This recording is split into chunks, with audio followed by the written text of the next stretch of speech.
Welcome to Southpod, the first and foremost podcast created to tell the true story of tech innovation in the American South. Southpod is hosted by Dig South founder Stanfield Gray and produced by Dig South Tech Media, the South's tech hub. Visit digsouth.com for details and join our membership group at dignation.co. This episode of Southpod was originally recorded on Dig Cafe. It features Bryce Brewer, Director of Software Engineering at Amazon.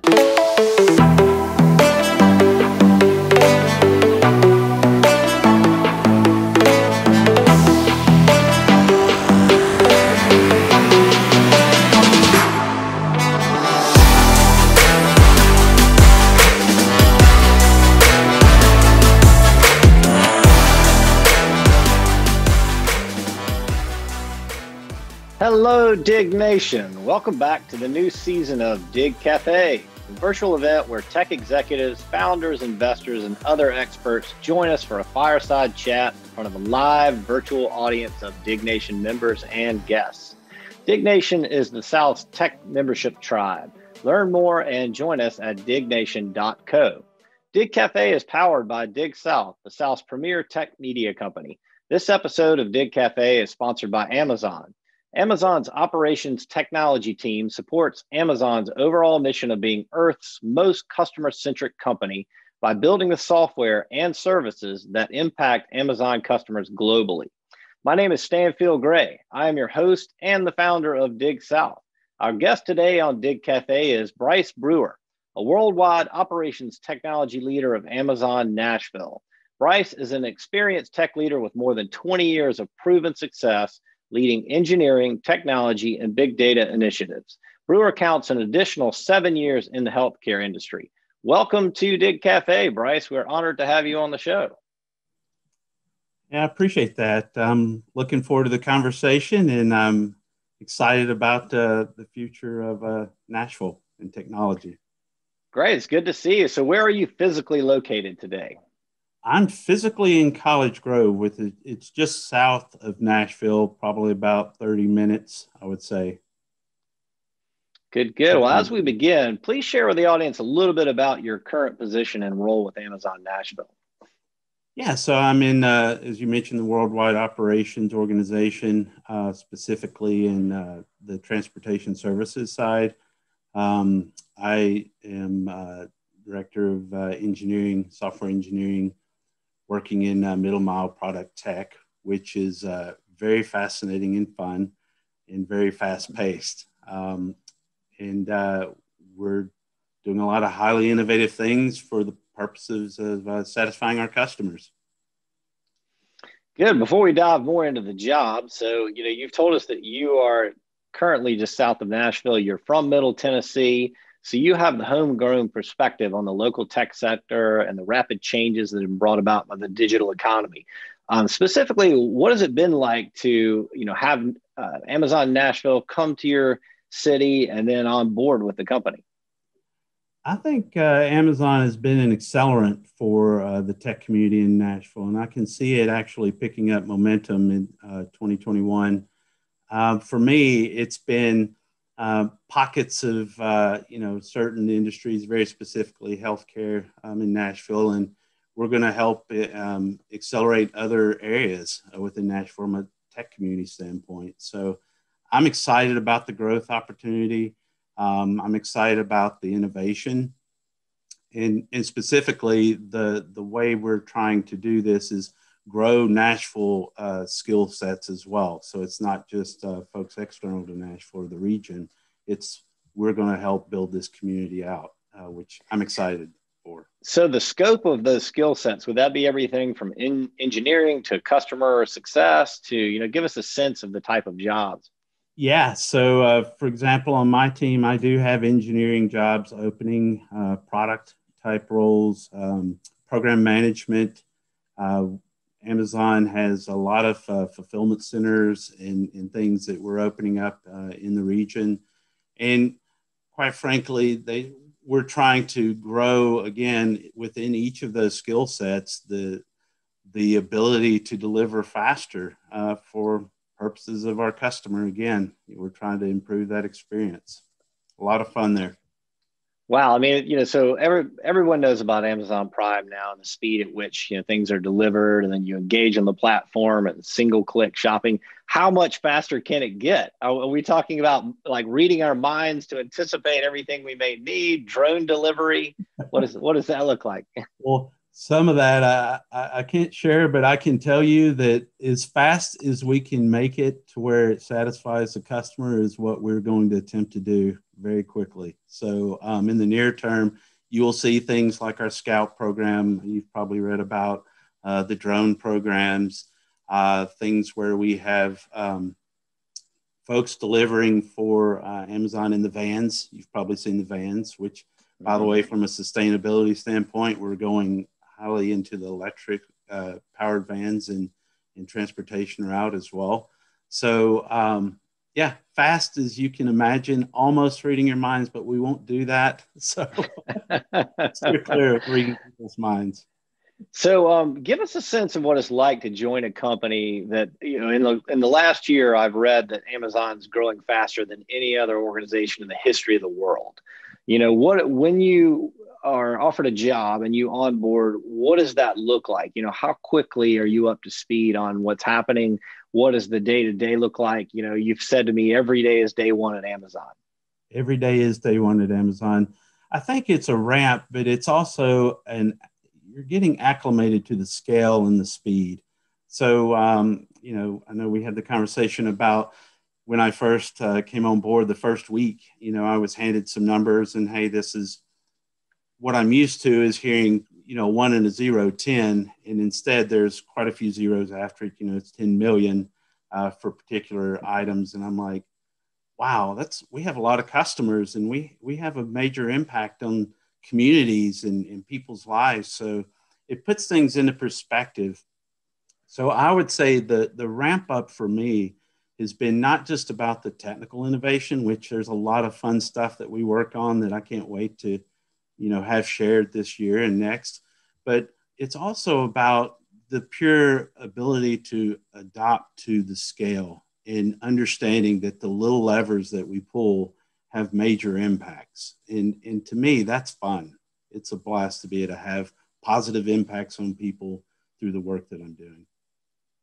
And I understand that Amazon does not use PowerPoint, which I'm sure many of our viewers and listeners out there are excited to hear as well, who may be burnt out, but that you build docs that reveal thought patterns. What does that look like, or the path forward? How do you get everybody on board in the same direction at a company that large?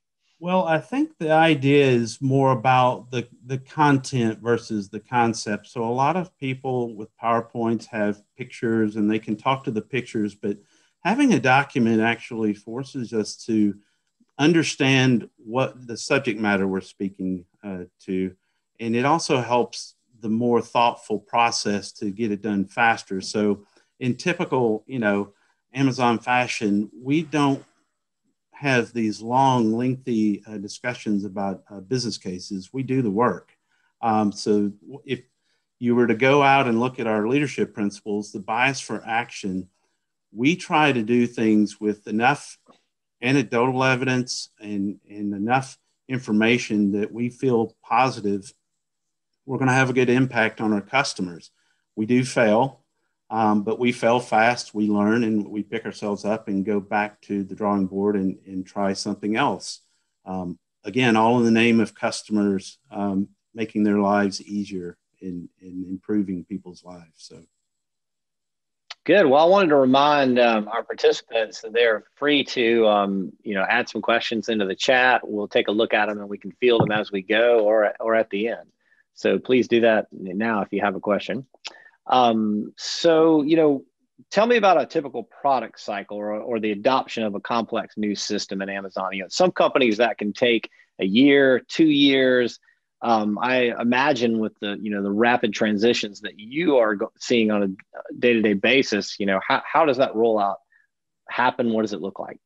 Yeah, to your point, typically in my experience in most companies, you put together your business case and you spend time, tweaking that till it looks good enough to start delivering. And then once you start that delivery, it's a 5-year cycle, 3 to 5 years if it's a big system. again, my first bid at Amazon, we were moving a pretty large system, and I was expecting this, hey, this is going to be my first 3 to 5 year project. I'm going to get to enjoy watching how the magic occurs.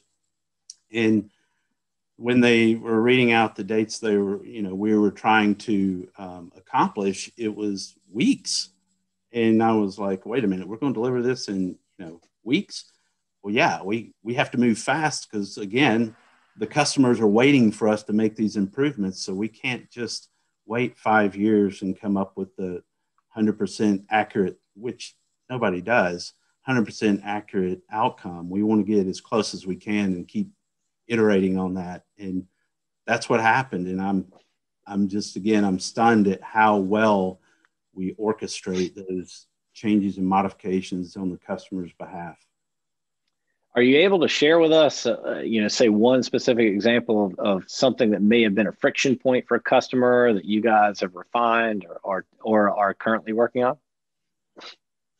on? Yeah, I think if some of the friction points that we've had and we're working through, it's not secret. You get an Amazon package, they take a picture and they leave it on your doorstep and you can see where it's at. Those type of things are fascinating to me. Some of the things we're coming up with, I can't share, but they're going to really help customers understand and have an awareness of where their package is in the process, and how much faster we can get with our delivery cycle time. Time to you hit the button. We had a record this year, which I'm excited about. It's just over 29 minutes and some change to deliver a package from the time somebody hit the button to the time it actually reached their doorstep. So we're trying to get faster and faster and faster. And to do that, we can't do things the conventional way. We have to modify how we operate. And you'll see more of that in the future. Now, what was the approximate distance of that 29-minute delivery? I assume it wasn't down the hall to the next floor. Down the hall. It was in the same city. Okay. But the fact that somebody can hit a button and have something in their home in less than 30 minutes, to me, I'm shocked. It's like magic. That's incredible. I can't do that myself. I can't go pick up a pizza and get it home in 30 minutes, much less drive it from a store. So, yeah. Good. Well, let's shift for a minute to some of the future trends in technology. Putting on your hat as a technologist with more than 20 years of leadership experience and several different verticals, what are some of the things that startups, in our audience could do to better prepare to scale and grow in 2021?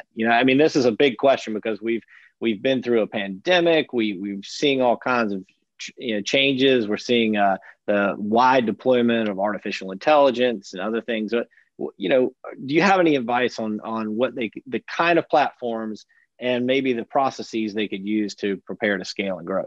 Yeah, I think there's some fundamental principles that I've always, and particularly with startups, had in mind, which is flexibility of the platforms. Don't tie yourself into a particular technology necessarily, especially when you're trying to figure out what the product end state's going to look like.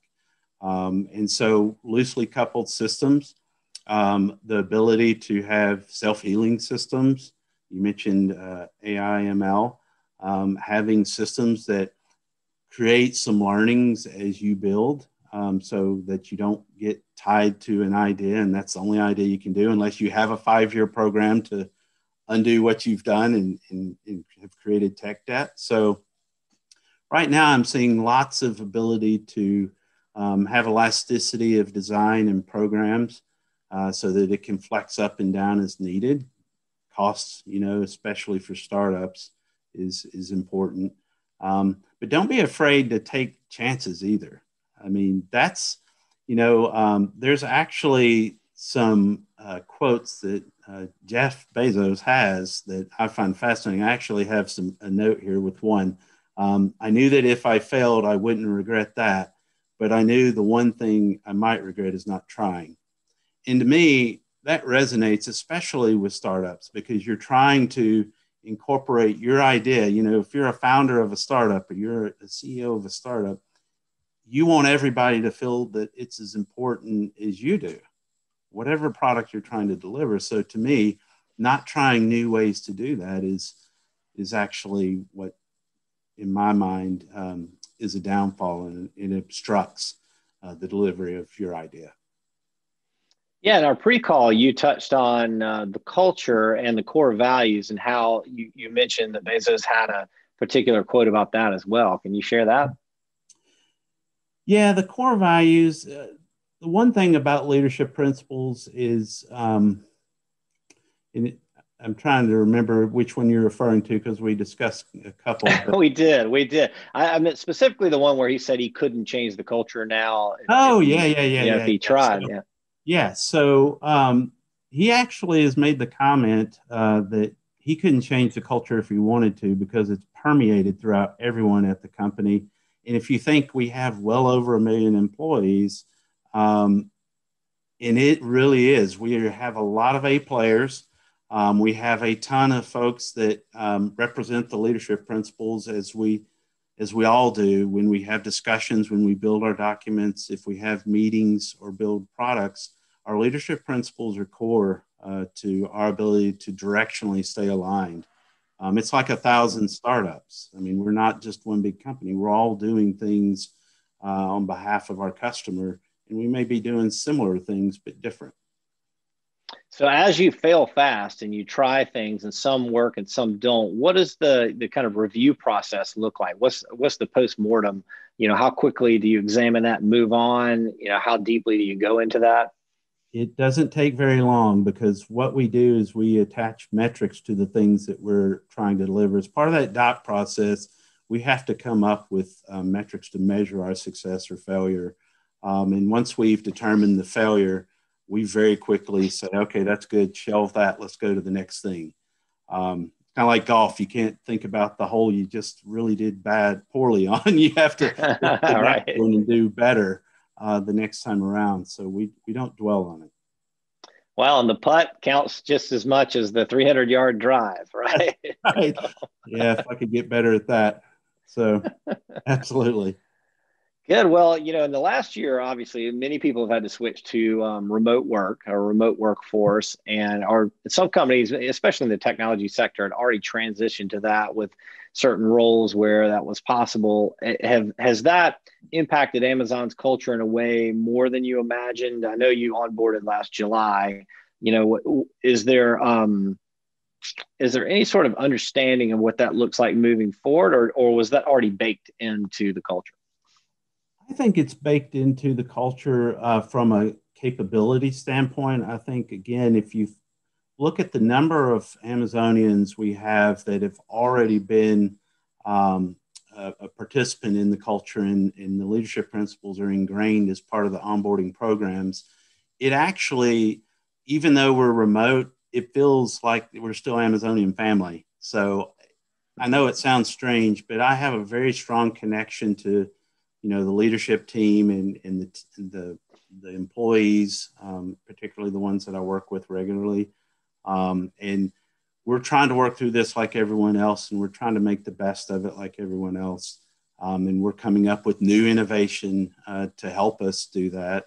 But I think this year is going to be an interesting, for me, it'll be an interesting part of the story for all companies as we determine whether or not we're coming out of this COVID or not pandemic. So it'll be interesting. I think this has changed actually the industry forever.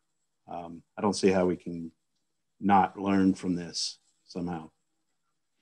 Can you give us a sense of what I'd call a day in the life? So, what does it look like in terms of the number of team meetings you have, the speed at which those occur, how early in the day do they start? Just really the nuts and bolts of I want to work at Amazon. What does that feel like in a role like yours? Yeah. So for me, it's about mechanisms to create trajectory. So the day in the life is not your typical, let's go to meetings and listen. And after the meeting, we go to the next meeting. It's about creating actions for us for the next day one. And so literally every day we are building upon what we did yesterday, and we're going to continue doing that. And it reminds me of golf so much, because you're literally, after that hole, you have to go to the next one and then the next one, and you build upon what you've learned so far, or not, you fail. You try to learn from that. And as part of that, for me, it keeps it exciting. I'm learning something new every single day. I've learned systems, you mentioned 20 plus years. I've learned systems that are massive in scale and very complex. And once you learn those systems, you're kind of good. You're the expert.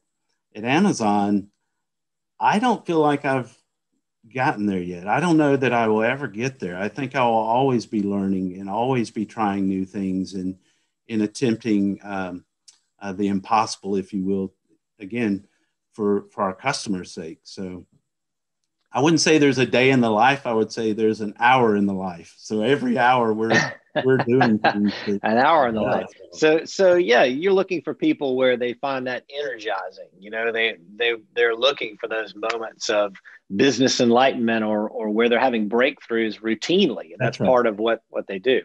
Yeah, we don't come into work thinking we're going to do the same thing we did yesterday, ever. Like it's a lot of fun if you like that. If you want to come in and sit down and do the same thing every day, this is not the company for sure. Understood. I love it. Well, let's pivot back to Nashville for a minute. You know, do you see a sort of a ripple effect in terms of other companies stepping up their game, or people being excited to move to Nashville, even if they aren't working with Amazon, just to be among the culture where there are innovators in the technology space, whether that's healthcare or digital music platforms, you know, which Nashville is kind of known for its music scene. Are you sensing a shift in the culture of Nashville and the culture of the South at large? Yeah, absolutely. I mean, the region, to your point, is becoming what I would call a hotbed for technical and even other industries wanting to come from a logistics standpoint, from a talent standpoint, from a culture standpoint. You know, Nashville's funny to me because it's grown so big, but yet it still has the small town feel to it. You're going to run into people, you know, and so to me, I think Amazon has been an accelerant to that momentous move. It's gathering momentum, and I feel strongly that people that I've known in the Bay Area and so forth are looking to move to Nashville in the region just because they see the trend too. And no one wants to be the last. Let's face it.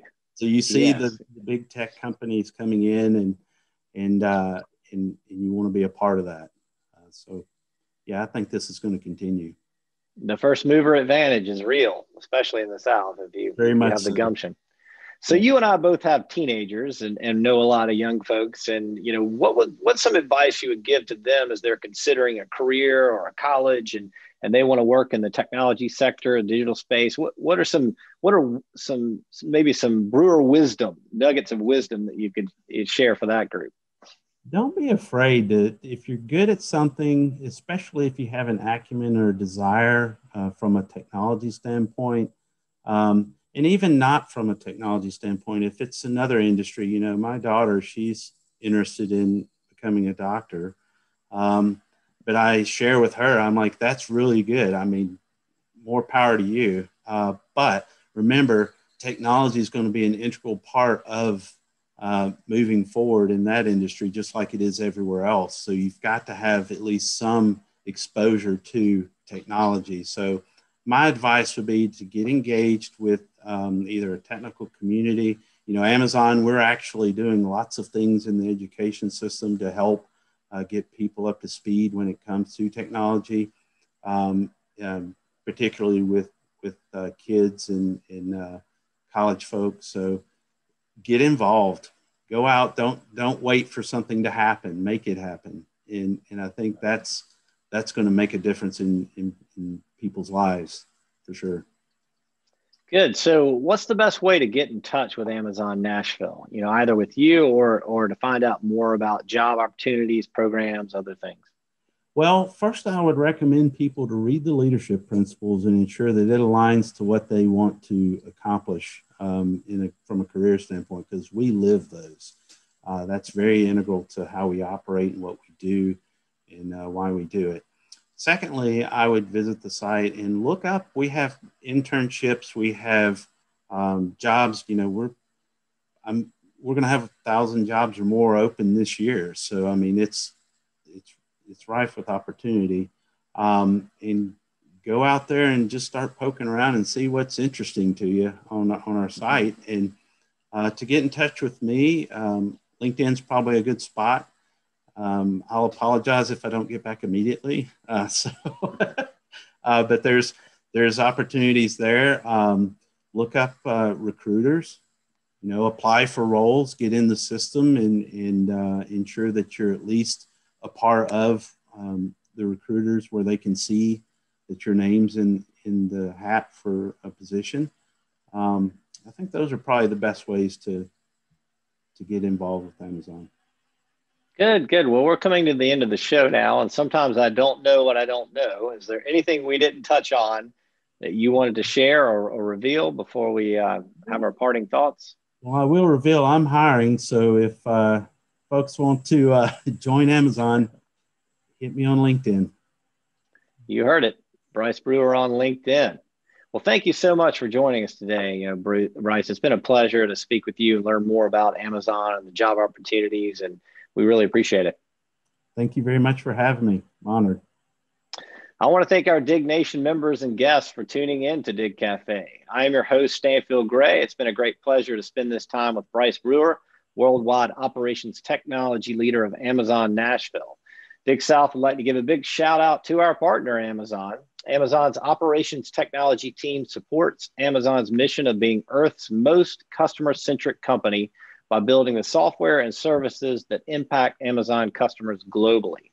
To keep up with tech news in the South and learn more about Dig South's virtual events and memberships, subscribe to our e-news at digsouth.com and check out our membership program at dignation.co. That's dignation.co. To sponsor Dig Cafe and other Dig South programs, email info@digsouth.com for further details. Until next Wednesday, this is Stanfield Gray signing off. It's been a pleasure. Thanks for joining us.